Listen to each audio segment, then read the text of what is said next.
we're here to make a new type of news. New insights, new styles, and new topics every day.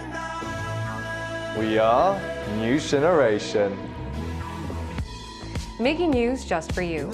It's October 16th here in Seoul. I'm Xin-Yun, and you're watching News Generation, where we discuss the latest issues concerning our generation. Joining me in the studio is Choi Ji-hee. Good morning. And Kim Si-young. Good morning. Good morning. Now, both are here to speak on behalf of people in their 20s and 30s. As usual, let's start with our news feed, which covers different hashtags and news items that have been trending on social media over the past 24 hours. There's just a month to go until this year's National College Entrance Exam. Experts believe we'll see a lot of test takers use this year's exam as practice and then give it their all next year. That's because officials are reportedly reviewing a plan to increase the medical school enrollment quota for the year 2025. The government hasn't touched this quota since the year 2006, and experts believe that the quota could be expanded by at least 1,000. More details will be revealed Thursday. And over the weekend, a pro-Palestinian group threw red paint over the BBC's headquarters.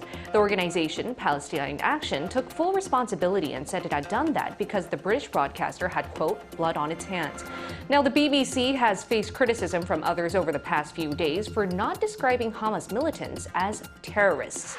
Now, heading back to news here in Korea, during this time of the year, many couples rent out tents to enjoy the autumn breeze near Seoul's iconic Han River Park.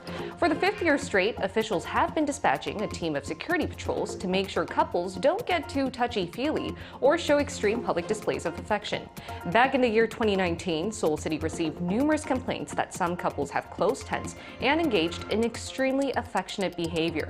Since then, officials have required tents to be installed in open areas and that people inside them open at least two sides of their tent. There's also a curfew. People can only stay inside these tents until 7 p.m. Now, you may ask, how do officers enforce this policy then? Well, for 5 years now, they've been opening up the tents in Han River Park and asking those who seem to be showing too much PDA to back off. Now, most times, officers would let couples go with a warning, but several people have been given large fines for their behavior. And since this regulation has been enacted, the public's opinion has been divided.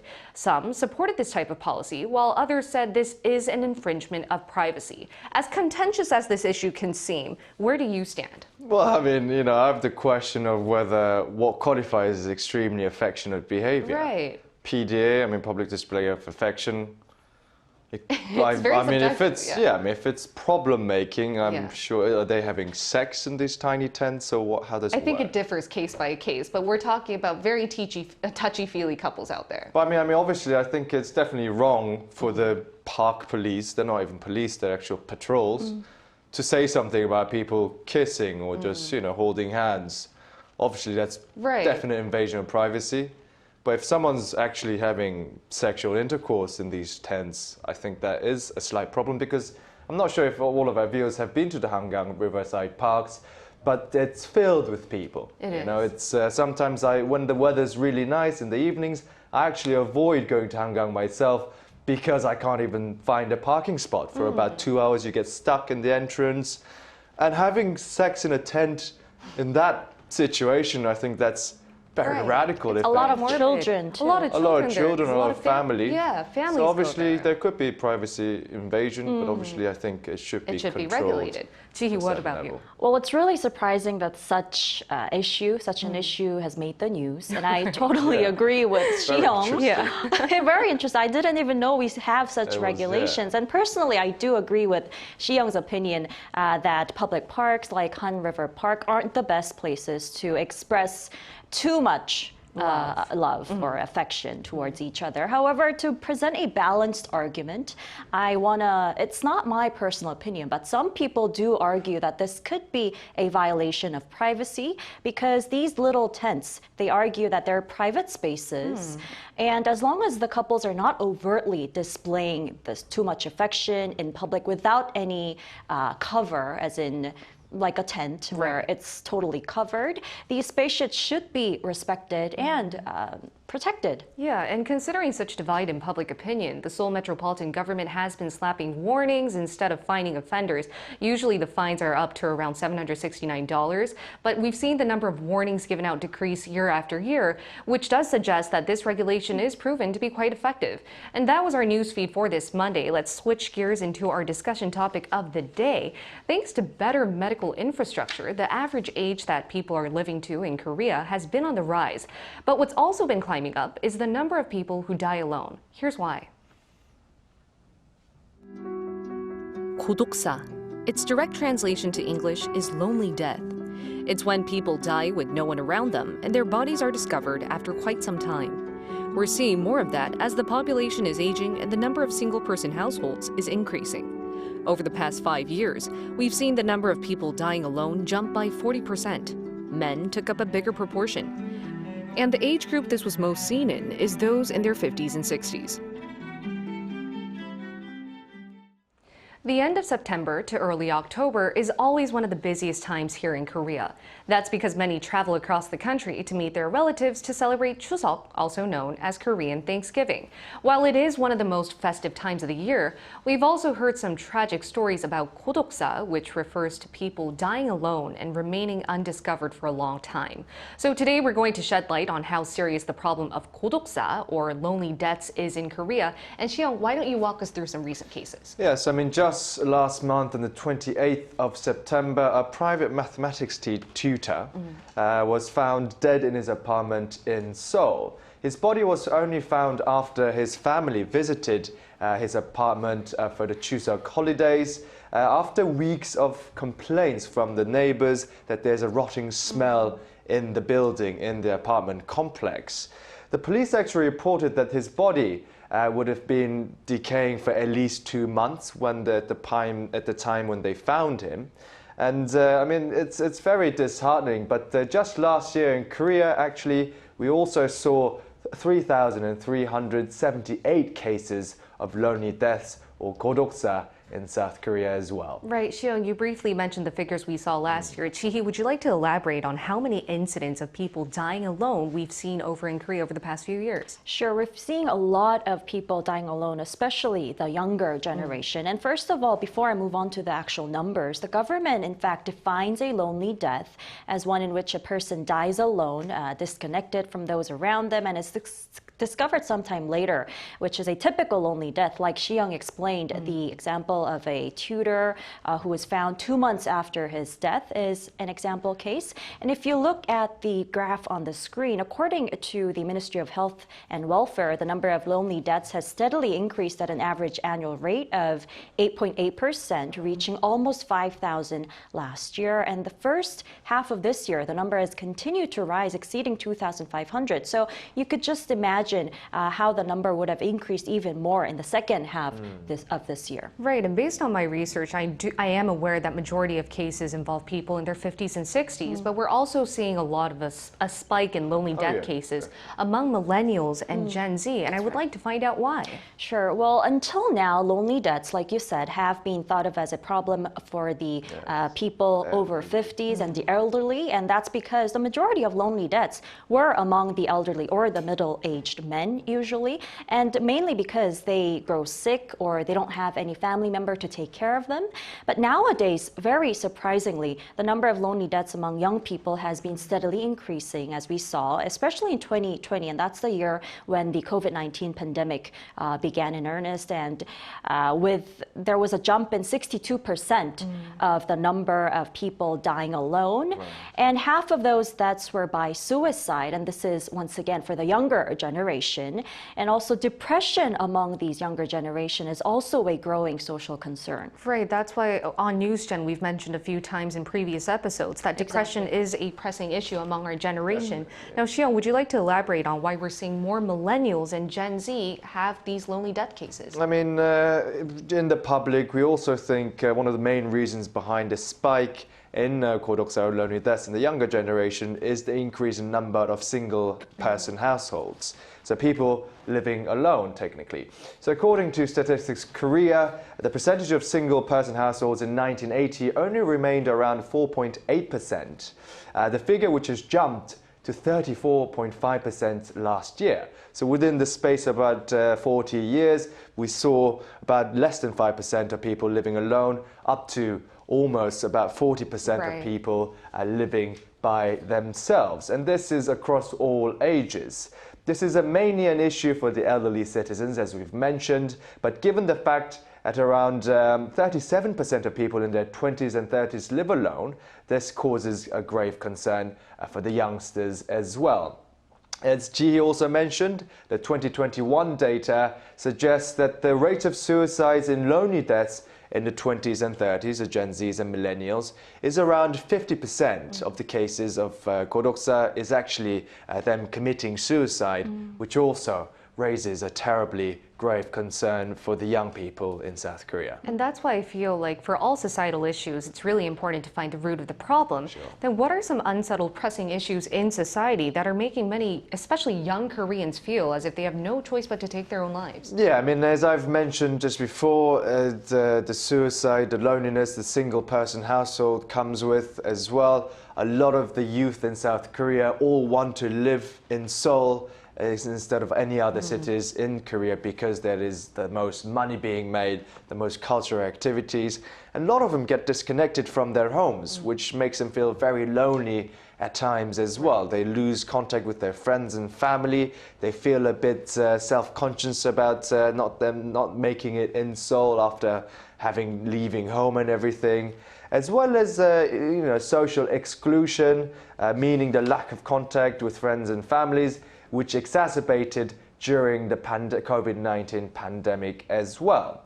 The Korean lawmakers actually enacted an act on prevention of 고독사, prevention of lonely deaths in 2020 as a countermeasure as well. And obviously, it's a very sort of general guideline at this moment, so we'll have to see if it actually changes the spectrum of the 고독사 or lonely deaths. The pandemic has definitely exacerbated many societal issues, really related to like mental health as well, because from COVID we see corona blues come out. A lot of people with social distancing are isolated. Apart from that though, what do you think is the root societal problem that's causing all of this? Well, as Shi-young mentioned, we're seeing an increase in the single households among the younger generation. And the issue of young adults really struggling to find a decent job is definitely a major factor that's contributing to this social concern. And in some cases, young adults, when they committed suicide and died alone, they were found with resumes written and those profile photos you use for lying around them for the job applications, etc. So this really highlights the extent to which the inability to secure an employment can be very devastating for these young individuals. And many young adults, they're really finding it difficult to integrate with the labor market because just 10 years ago, the barrier to get into a decent job or decent company was a lot lower than now. So it wasn't that high. It wasn't that high. Like if you take a look at the scores that you need to get or the experiences you need to be accepted to a company, it's a lot higher these days. So they're really lacking this employment opportunity. And also the lack of affordable, good quality housing is also causing, yes, it's a big part because many of these deaths are caused in homes where young people, they're living in these really tiny houses, one rooms, go시원 we call them, yes, or like basement, houses, etc. So this is a significant problem that must be addressed to really solve this issue of 고독사 among the younger generation. Right, but 고독사 isn't just confined to Korea. Japan actually has it, and they call these isolated deaths 고독구시. Now, to hear more about what 고독구시 looks like in Japan and which part of the population is most acceptable, we're now going to include a fellow Japanese millennial in our talks right after this.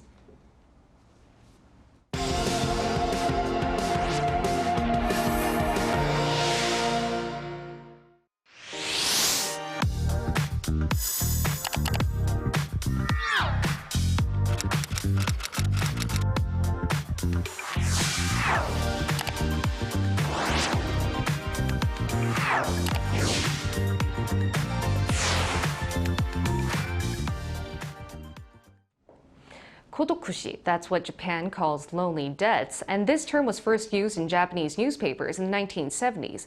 In the 90s, the number of kodokushi cases peaked amid Japan's economic slump and increasing elderly population. To bring these figures down, districts in Japan began campaigns and tried to raise awareness on this issue. But to hear more about whether these policies were effective, we're going to include a fellow Japanese millennial in our talks. It's Yoshi Shimamura. Welcome, Yoshi. Good morning, Yoshi. Morning. Morning. All right, Yoshi. So how severe of an issue is lonely deaths in Japan compared to Korea, and who usually ends up dying alone there? Yes, in Japan, there are around 7,000 people passed away lonely in 2022.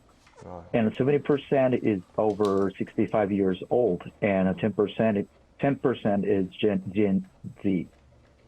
And usually the lifestyle of those who die lonely is that living alone away from family or being isolated from society. And they tend to have a chronic or potential disease. And also, it's said financial or psychological circumstances are also strongly related to lonely death. I see. Well, are there many millennials? You mentioned that there are 10% of the deaths that were caused last year. Are there many millennials and Gen Z in Japan concerned about dying alone? And what would make them feel as if they have no choice but to do just that? Well, people in our generation have awareness that lonely death is a severe problem in Japan. But I don't have an impression that we seriously concerned about that can happen to us.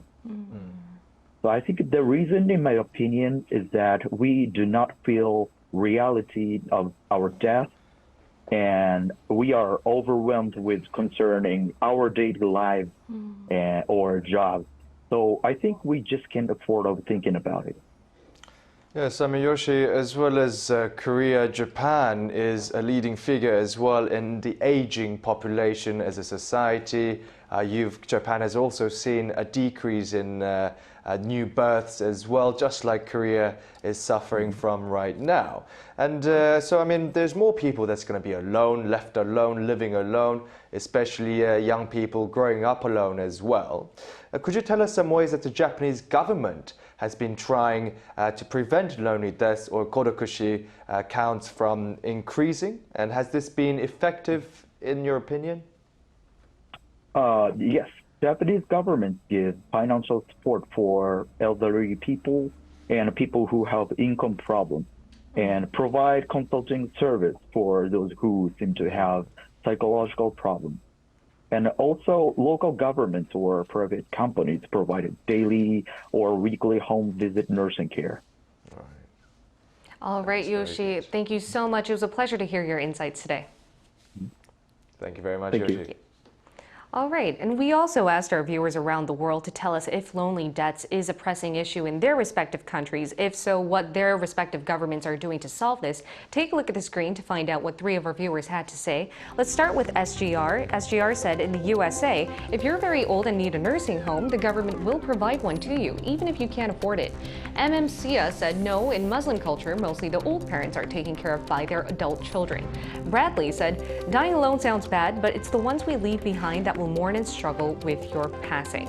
Now that's what our viewers had to say, but going on to the final part of our discussion, apart from what Yoshi told us the Japanese government is doing and what our viewers shared with us, could you guys introduce any other policies governments around the world are trying to implement to bring down lonely death figures? Yeah, I mean, for example, South Korea is actually putting in a lot of effort as well. Obviously, you know, we want to see some of the other cases to compare. But for Korea's case, we've been actually, the government, local governments especially, have been actually enacting policies whereby the sort of lonely areas where people in single households can actually come out and join the local sort of community hall and do some arts and sports activities, which is all organized by the government and free of cost as well. We also see in areas where Kojiwon or these small apartments, single-person households is concentrated.